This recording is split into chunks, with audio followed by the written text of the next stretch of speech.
Daira Arana, muchas gracias por acompañarnos.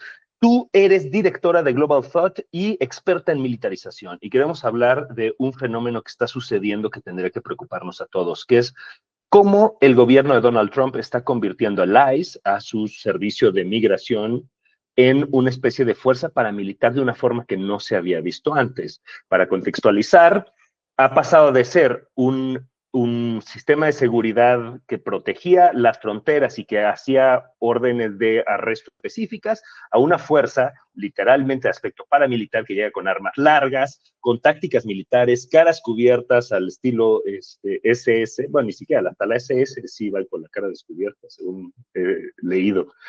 Y ejercen poder absoluto sobre las comunidades y en Minnesota en particular hemos visto terror, unos 3 muertos en situaciones ambas, al menos 2, bastante cuestionables. Entonces, desde tu perspectiva, ¿por qué los gobiernos autoritarios tienden a crear este tipo de fuerza? ¿De qué les sirve? ¿Cómo funciona? Bueno, pues los gobiernos autoritarios utilizan este tipo de grupos que podríamos denominar paramilitares, un poco para crear pues una especie de presión en la sociedad respecto a las políticas que están implementando y que si no se alinean a estas políticas, digamos, de manera voluntaria, pues lo hagan por la fuerza, ¿no?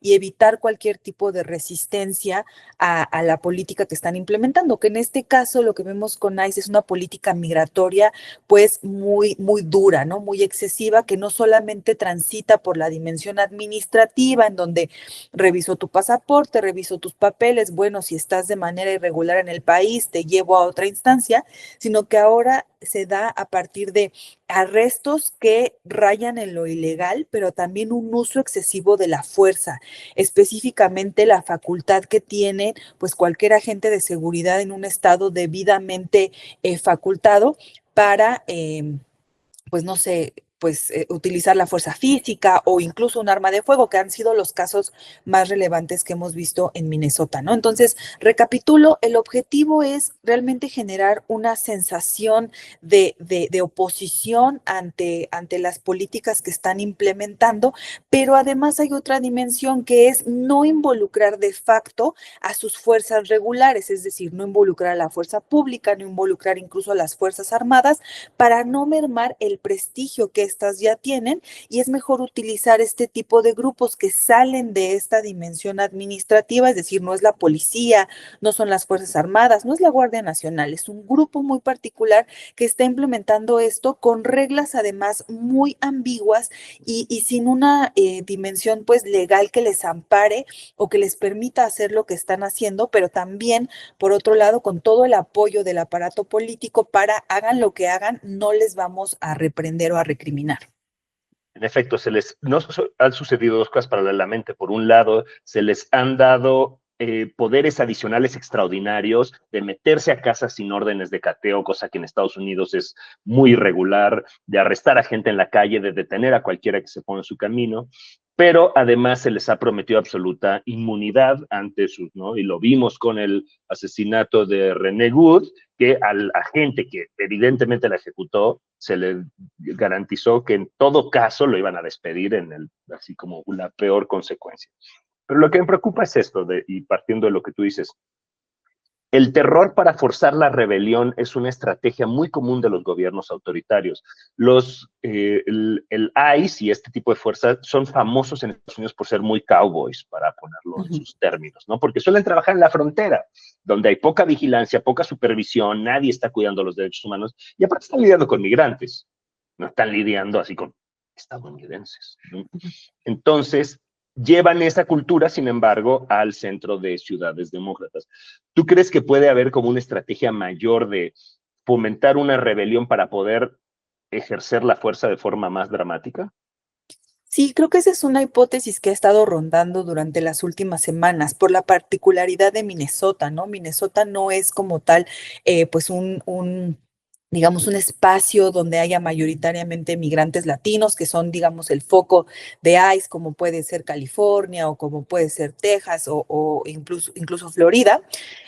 Pero parece ser que es un bastión importante en lo que van a ser las siguientes elecciones en Estados Unidos y en las futuras elecciones presidenciales, en donde el equipo de Donald Trump parece querer, pues, un poco impactar en la inestabilidad social y generar una serie de reacciones de su propio pueblo, llamémoslo de esa manera, para poder justificar el uso ya sea de la Guardia Nacional o de una intervención del propio ejército de Estados Unidos, que ya no es una dimensión descabellada en territorio nacional, ¿no? Entonces creo que esa hipótesis va teniendo un poco más de sentido cuando vemos la forma en la que está actuando ICE, ¿no? Como bien mencionas, Andrés, no están ya únicamente deteniendo personas migrantes, están deteniendo y atacando ciudadanos estadounidenses que además racialmente tienen características muy particulares, ¿no?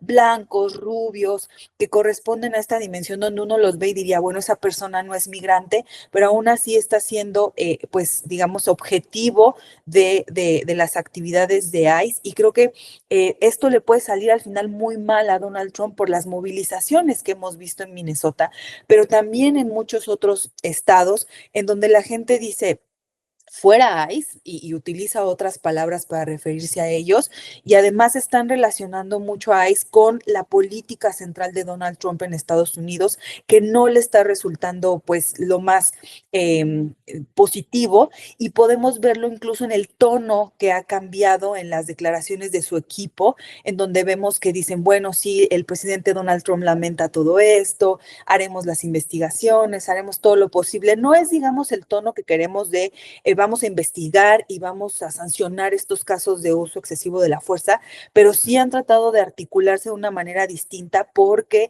la población ya no está viendo con buenos ojos. No es lo mismo, pues te llevaste a una persona migrante que me has dicho que es mi enemigo todo el tiempo, a atacaste y asesinaste a mi vecino, que es un ciudadano americano legalmente establecido en el país, ¿no? En efecto, ellos saben leer encuestas y están leyendo encuestas que dicen que el gran argumento de la migración, que fue una de las cosas que logró devolver a Trump a la Casa Blanca, ya está empezando a percibirse como peligroso.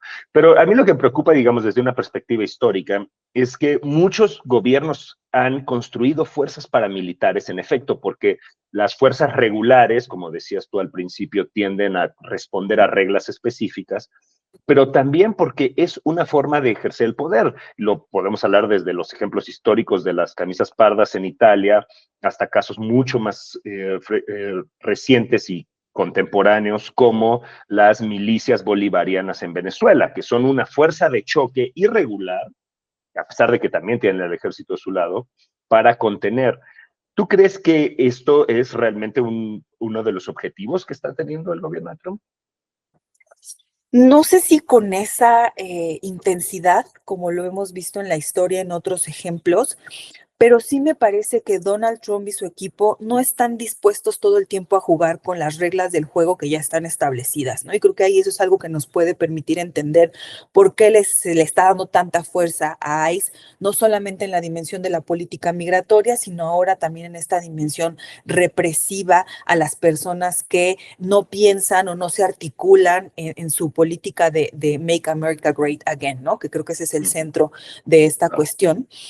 Me parece que sí tiene esta dimensión de no vamos a jugar con las leyes, con las reglas que nosotros tenemos. Pensemos incluso en lo que han mencionado de, pues es que los ciudadanos no deberían de estar armados, ¿no? Cuando están enfrente del personal de ICE, cuando han defendido históricamente ese derecho del ciudadano norteamericano de portar armas de fuego, por ejemplo, ¿no? O sea, ya que hay esas Uh -huh. contradicciones respecto a las reglas constitucionales y lo que están haciendo, nos habla que así como está el tablero internacional también, donde Donald Trump no quiere jugar con el derecho internacional, quiere hacer lo que él quiera cuando él quiera, lo mismo está sucediendo al interior, y esta fuerza en particular, ICE, les permite poder jugar en ese sentido sin meterse con estas grandes esferas que son complejas. Recordemos que Estados Unidos pues no tiene una policía como tal nacional, ¿no? como por ejemplo en México, pero tiene a las Fuerzas Armadas, ¿no? Que además son un grupo de poder pues muy importante en el país que no va a perder su prestigio y su profesionalismo por articular esta agenda represiva que el presidente Donald Trump y su equipo quieren implementar. Lo tienen que hacer a través de una fuerza como ICE que está fuera del marco legal, que juega en los grises de todas estas reglas y que en caso de que se excedan, pues de alguna manera eso no corresponde no es responsabilidad de las Fuerzas Armadas o de la policía local de tal lugar, ¿no? Es responsabilidad individual de esas personas y con eso se puede jugar muy bien, ¿no? Por un lado se puede decir, se les sanciona y se les saca del cuerpo y no hay más sanción que esa, dejar de tener un trabajo, porque también tenemos que mencionar el nivel de profesionalismo que observamos en ICE, nulo, ¿no? Desde el uniforme, cómo portan las armas, ¿no? Incluso aquellos que conocen de ellos saben que se portan a veces poniéndose en riesgo ellos mismos, ¿no? No saben utilizar las herramientas que se les están dando y eso favorece este clima de represión y de miedo que parece ser una de las cartas que va a seguir jugando el gobierno de Donald Trump en lo que resta de su mandato. Esto último que dices me parece muy relevante sobre su falta de estrategia, que incluso los pone en riesgo. Analistas del ejército, retirados que estuvieron en situaciones de combate en Medio Oriente, dicen, una posición como esta, cuando se meten todos a una casa por un pasillo, allá nos habría garantizado la muerte de todo el batallón, ¿no? Porque te echan una granada y se los cenan a todos juntitos. Dicen, lo que demuestra es que en realidad es una cosa muy para la foto. O sea que la aspiración de ICE y de lo que quieren crear es una cosa muy de imagen, de llegamos con las capuchas negras y las armas largas, pero la verdad es que no saben mucho lo que están haciendo, o sea, hay una falta de entrenamiento y eso crea un riesgo amplísimo para la población, pero incluso para ellos mismos. Sí, totalmente. Creo que en algo en lo que se había distinguido Estados Unidos en general, hablando de fuerza pública, era por haber logrado un nivel de profesionalismo que parecía ser un estándar internacional, ¿no? Cómo regulaban el uso de la fuerza, el uso de armas de fuego, el entrenamiento que tenían, este tipo de operaciones tácticas en donde, por ejemplo, tienes que ingresar a una casa o un establecimiento, ¿no? Todas las medidas de seguridad para tener una operación efectiva, pues todo eso no está siendo presente aquí porque además el reclutamiento de personal, el entrenamiento que están recibiendo, pues es totalmente express, ¿no? Es casi yo soy voluntario, quiero participar. Hemos visto en medios testimonios de personas que forman parte de ICE y dicen, pues a mí me dieron 2, 3 pláticas sobre ciertas cosas y ahora estoy aquí deteniendo migrantes, ¿no? Con este entusiasmo. Y creo que eso que tiene que ver con los medios es muy relevante, Andrés. Están utilizando ICE no solamente como esta estrategia represiva, sino también como esta medida mediática que les permite enviar un mensaje a ciudadanos que no están a favor del Make America Great Again, pero también hacia las personas migrantes, ¿no? En donde les decimos, estamos aquí, en cualquier lugar, te vamos a atrapar y te vamos a llevar ante la justicia y si no cooperas con nosotros, incluso te podemos matar. Así que tú decide de qué lado quieres estar y todo el bombardeo que vemos en medios, no solo medios tradicionales, sino las propias redes sociales, pues están transmitiendo este mensaje a nivel global, que tiene pues de alguna forma dos resultados. Por un lado, sí, una disuasión hacia las personas a las que va dirigido, pero también por otro lado, esta imagen de poco profesionalismo y poco juego con reglas que tiene el gobierno de Donald Trump actualmente. Espero que Bueno, para haya... terminar, una última pregunta, y en este mismo sentido de lo que hablas. La falta de expertise, la forma en que los están reclutando, en efecto, es como casi una fantasía adolescente estadounidense, ¿no? De ser el bully validado por el Estado, ¿no? Todas esas represiones que traes. O sea, hay como un componente psicológico, porque en efecto hay un componente de imagen muy poderoso que ya hablamos, pero hay un componente también de sacar a todas las personas que toda la vida han querido andar con su ametralladora y una máscara por la calle y darles el poder para hacerlo. ¿Cuál es el impacto que tiene eso sobre la sociedad en tu perspectiva? Bueno, es un impacto muy grande, ¿no? Sobre todo pensemos que esta última convocatoria que lanzaron a finales de 2025, en donde buscaban tener 14,000 nuevos agentes en el ICE, ¿no? Eso es demasiado, son demasiadas personas y además con esta dimensión, como bien dices, ni siquiera profesional de cumplir con ciertos requisitos, ¿no? Habilidades, destrezas, cuestiones psicológicas, sino que simplemente es, tú quieres tener esta participación patriótica, súmate al ICE. Y creo que eso deja un mensaje de justo desprofesionalización de los cuerpos de fuerza pública y cuerpos administrativos en Estados Unidos, pero también es muy atractivo en este momento del mundo en donde la polarización, en donde las y los jóvenes están teniendo pues un acercamiento más profundo con el espectro de la derecha radical, ¿no? En donde sobre todo los hombres están teniendo como esta cuestión donde mi masculinidad solo puede ser mostrada con armas y con violencia, ¿no? Y esto está siendo muy favorable, es un caldo de cultivo bastante peligroso en una sociedad como la estadounidense, pero también en muchos otros países del mundo, en donde estamos regresando a estas cuestiones de los roles y estereotipos de género, ¿no? El hombre solo es hombre si es Ujú. violento y las armas le dan ese poder y las mujeres solo son mujeres en la medida en la que son sumisas, protegidas por los otros, ¿no?